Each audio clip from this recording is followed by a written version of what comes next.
What's up? Welcome to my channel. So today I wanted to talk about addiction. As I mentioned in my last video, I wanted to do like a little bit of a social media detox, or maybe like 24 hours.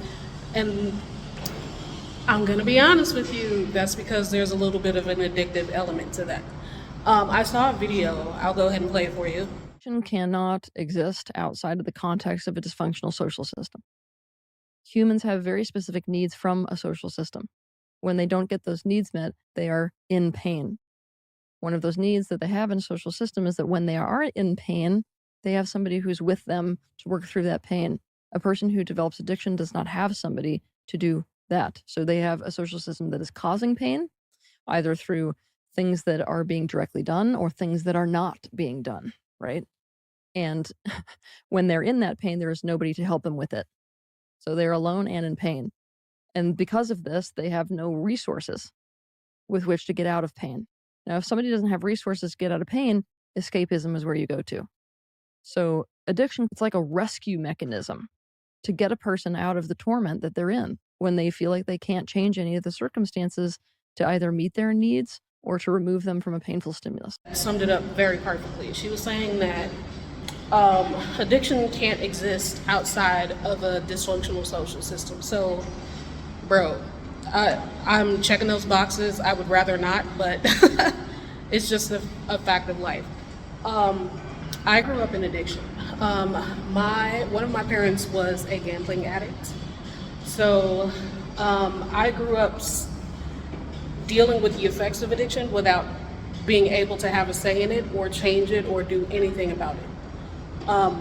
We all just kind of had to watch the shit go down, you know what I mean? We all tried to intervene. It caused all of us to try to be more adults and take on more responsibility to compensate for the lack of responsibility that was happening. And honestly, it grew us up very, very fast. On top of that, what she was saying is the context of the social system. So people being in addiction is from people being in pain and people not having a way to alleviate that pain, so they need an escape. So absolutely, like my family, 2 parents, 7 kids, full-time working parents. However, both of my parents are we're from America, and honestly, generationally, we were very survival based. I can't speak for my entire ancestry, but just from watching my parents, everything was centered on survival, everything was centered on money, everything was centered on barely making it. So, of course, there was no mental, emotional, spiritual resources for us to learn how to deal with pain. With our parents, the way you deal with pain is you don't. That shit don't exist. Just keep moving. Just keep pushing. Just keep going forward. Just keep taking the action that you got to take to survive. You cannot stop. You cannot rest. You cannot decompress. You cannot take time to understand and reflect. You just have to survive and keep going. So the problem with that is we picked up that. And I say we as in me and my siblings. I can't really speak for them. I'll speak for myself. Honestly, absolutely. I'm one of those people who prided myself on not being addicted to anything. I don't smoke, I don't drink, I don't do substances, I don't do any of that stuff. But what people don't know, well, they do know, but they don't really give credence to, is that there's a million addictions. And some of them are more socially acceptable than others. Working out can be an addiction. Working in general can be an addiction. For myself personally, social media is an addiction as well as food. If you've noticed in my videos, if you've been here before, the only thing that gets me out of the house is food. It's like it's the only thing that makes me want to go outside. Otherwise, people are scary. The situation is unfamiliar, and I'm just like, ooh. You know what I mean? But food will get me out of the house. Survival. That's what I was taught. You know what I mean? But anyway, about that social system, not only did my parents live on survival, and not only was one of them addicted to something, but emotional, what do you call it? Emotional intelligence, forget about it. Forget about it.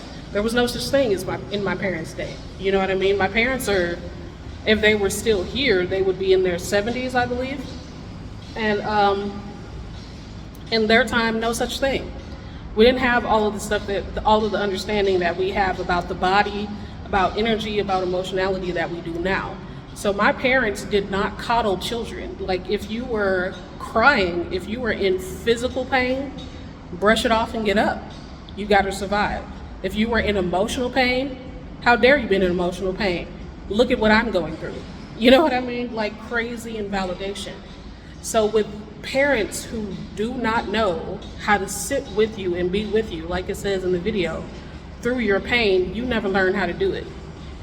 So something comes up in life, and I've experienced this personally several times. Something comes up in life and you don't emotionally know how to handle it. All you know how to do is get away in whatever way that you can. You face it if you absolutely have to, but otherwise you're running. And for me, social media, running. You know what I mean? Food, running. I am learning to emotionally process things, and I'm like, I don't want to say the first in my generation. I'm certain I'm not. And I've also noticed that my sister's children, who are a generation or two below me, they have all the vocabulary that we didn't have. They know how to express themselves in a way that we couldn't. They know how to get themselves heard in a way that we couldn't. You know what I mean? And also, us growing up the way that we did, they also have people in their system who are more willing to listen. But at the end of the day, even with my nieces, they're still not getting what they need, right? So I think she's absolutely right about the roots of addiction. I think this gives you compassion about people with addiction, but please do not enable. Like, it helps to understand where addiction is coming from, and it helps to give compassion to others and to yourself, but absolutely do not enable. Absolutely do not become someone's victim because you understand them. You know what I mean? Another personal lesson learned. But for me personally, with my own personal addictions, like, honestly, for real, like, I went through so much in my life, and it was so overwhelming that I stopped processing anything because I could not process anymore. And the little processing that I knew how to do wasn't enough for these big problems, right? So yeah, if you look back in my videos, you'll see a lot of things. Like, I mentioned agoraphobia, not wanting to go outside. Like, it just all makes me aware of, I'm very glad that I saw that video, because it all makes me aware of where my particular addictions come from. And just because they're socially acceptable addictions doesn't mean they're any less addictions any less, you know what I mean? So I'm very glad I came across that video, and I kind of wanted to share my story a little bit. Maybe it helps somebody, maybe not, who knows. But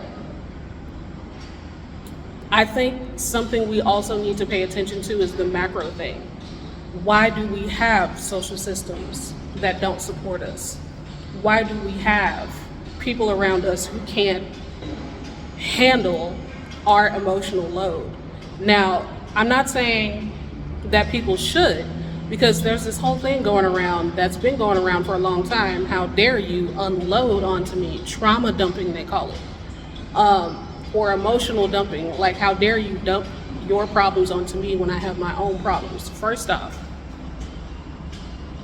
of course you can't deal with other people's problems if you are not dealing with your own. If you are already overwhelmed, if you already do not process your own emotions, if you already suppress and deny and ignore your own feelings, of course, when somebody comes to you who is willing to do that, you're slapped in the face with how you are not willing to do that. So first, let's get that out of the way, because I feel like there's this whole thing as if it's negative to go to a friend and ask them to be with you when you're going through something because it's emotional and you don't want to deal with their feelings. Like, that's absolutely crazy, and it's one of the problems, I feel like. But I also feel like it's a societal thing. I'm from the US, and I notice in the US, productivity matters, money matters, people don't, your feelings don't. You know what I mean? So I think it's not just the family system, because in that case, in my case, it absolutely was the family system. But it's not just the family system. We need to look at macro society. We need to look at why people are in pain to begin with. For me, it was definitely my personal family. I'm a feeler. I got feelings, yo. And that was not welcomed in my house. So where was I gonna get support, right? And then when I was older and I was offered support, I didn't want it because it was not normal. It was not normal to receive support. So I didn't even know how to receive support. So there's that. But then on a society level, especially in the US, if you look at all the laws that are changing right now, support is out the damn window. Like healthcare support, family support. So when you're in a macro society where it is against you, where do you feel like you can go? So will there be a rise in addiction in the US? This is what I'm hoping for the US, honestly. This is a little off topic, but like for real, there might be a rise in addiction because straight up, it is terrible what's happening in the US right now. But I hope it comes to a very swift and soon end. And I hope everything that was enacted in this short time is reversed so that people get their rights and their support back. And I also hope that we can change it to where people have even more support, because now we know where the holes in the system are, right? So hopefully that's an outcome that happens, but for now, how are people coping? How are people dealing? I feel like a lot of people are just dealing in denial, and this is a problem. A lot of people are just nothing's happening, it's not affecting me, so there's no problem. Guys, when it does hit you, it's gonna hit you hard. And I prefer that not to happen. You know what I mean? Like emotionally, mentally, etc. It doesn't have to touch you directly for you to look at the situation and be like, this is not a good situation. But honestly, I don't really know what to do about that. I can only talk about it. I can only hope. And I made my move. You know what I mean? I left the country because I was just too scared. But anyway, will addiction rise? There is addiction rising at this time. That's a thought. Talk about no support. Anyway, so I just wanted to come on here and talk about that. What am I doing about my own personal things? Well, if you look at my channel, I'm thinking about it a lot. I'm definitely thinking about it a lot. I'm definitely reflecting a lot. But honestly, over the years, I've discovered that sometimes you just need help and sometimes you just got to ask for it. I don't exactly know how to do that here, but I'll probably figure it out, or the opportunity will probably arise. But yeah, that's it for today. Another heavy one. And I know that I intentionally started this out as like a travel thing, but for real, I'm not doing anything. So that's not really interesting, and that's not what's going on in my life right now. I can't take you around because I'm not going around. You know what I mean? For the aforementioned reasons in my other videos. But it is really beautiful here, and I would like to get out of my shell.